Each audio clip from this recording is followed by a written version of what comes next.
हाफिज Africa का एक किसान था। वो अपनी जिंदगी से खुश और संतुष्ट था। हाफिज खुश इसलिए था क्योंकि वो संतुष्ट था। वो संतुष्ट इसलिए था क्योंकि वो खुश था। हाफिज अपने खेत की सीमा पर खड़ा है। एक अक्लमंद और अनुभवी दिखने वाला आदमी उसके पास आता है। अक्लमंद आदमी गंभीरता से, हाफिज, क्या तुम जानते हो हीरो का महत्व? उनसे जुड़ी ताकत के बारे में सुना है?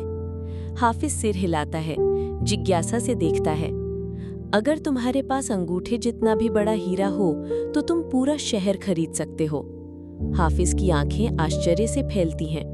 और अगर तुम्हारे पास मुट्ठी जितना बड़ा हीरा हो तो तुम अपने लिए शायद पूरा देश ही खरीद लो। अक्लमंद आदमी हाफिज को एक क्षण देखता है, फिर मुड़कर चला जाता है। उस रात हाफिज सो नहीं सका।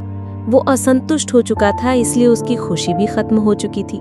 दूसरे दिन सुबह होते ही हाफिज ने अपने खेतों को बेचने और अपने परिवार की देखभाल का इंतजाम किया और हीरे खोजने के लिए रवाना हो गया। वो हीरों की खोज में पूरे अफ्रीका में भटकता रहा, पर उन्हें पा न सका। उसने उन्हें यूरोप में भी ढूंढा, पर वे उसे वहां भी नहीं मिले। स्पेन पहुंचते पहुंचते वो मानसिक, शारीरिक और आर्थिक स्तर पर पूरी तरह टूट चुका था। वो इतना मायूस हो चुका था कि उसने बार्सिलोना नदी में कूदकर खुदकुशी कर ली। हाफिज का बेचा हुआ खेत का नया मालिक, एक साधारण व्यक्ति, अपने ऊंटों को एक नाले में पानी पिला रहा है। सुबह का सूरज चमक रहा है। नए मालिक की नजर नाले की दूसरी ओर पड़े एक पत्थर पर पड़ती है। सूरज की किरणें उस पर पड़ रही हैं और वो इंद्रधनुष की तरह चमक रहा है। वाह, ये पत्थर तो बहुत सुंदर है, मेरी बैठक में अच्छा लगेगा। वो झुककर पत्थर उठा लेता है। नए मालिक अपने बैठक कक्ष में है। उसने उस चमकीले पत्थर को एक मेज पर सजा दिया है। तभी दरवाजे पर दस्तक होती है। ये वही अक्लमंद आदमी है जिसने हाफिज से बात की थी। अक्लमंद आदमी कमरे में आते हुए पत्थर पर नजर पड़ते ही चौंक कर, क्या हाफिज लौट आया? नया मालिक आश्चर्य से, नहीं, लेकिन आपने ये सवाल क्यों पूछा? अक्लमंद आदमी तेजी से पत्थर के पास जाते हुए, क्योंकि ये हीरा है, मैं इन्हें देखते ही पहचान जाता हूँ। नया मालिक हंसते हुए, हीरा नहीं, ये तो महज एक पत्थर है, मैंने उसे नाले के पास से उठाया है। चलिए मैं आपको दिखाता हूँ, वहाँ ऐसे बहुत सारे पत्थर पड़े हुए हैं। नया मालिक अक्लमंद आदमी को नाले के किनारे ले जाता है। वहाँ सचमुच कई ऐसे ही चमकते हुए पत्थर पड़े हैं। दोनों मिलकर कुछ पत्थर उठाते हैं। कुछ समय बाद अक्लमंद आदमी कुछ लोगों के साथ मिलकर उन पत्थरों की जांच कर रहा है। चेहरे पर विस्मय और खुशी के भाव हैं।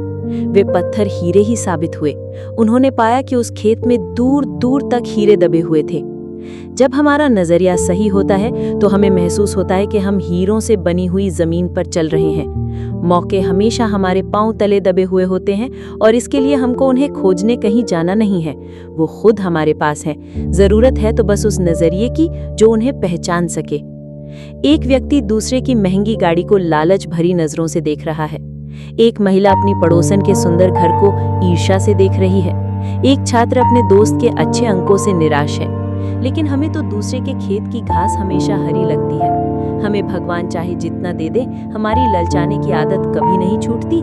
इसी प्रकार दूसरे हमारे पास मौजूद चीजों को देखकर ललचाते रहते हैं। हमेशा अपनी जगह की अदला बदली करने की जगह हासिल करने पर उन्हें खुशी होती है। हमें इस कहानी से बहुत ही अच्छी सीख तो ये मिलती है कि जिस जोश, जुनून और सकारात्मकता को पाने के लिए हम सेमिनार करते हैं, वो हमारे खुद के अंदर है। जी हाँ, आप चाहें जितनी किताबें पढ़ लें, लेकिन जब तक आप अपने आप को नहीं पढ़ेंगे, समझेंगे, तब तक सब किताबें व्यर्थ हैं। समाप्त।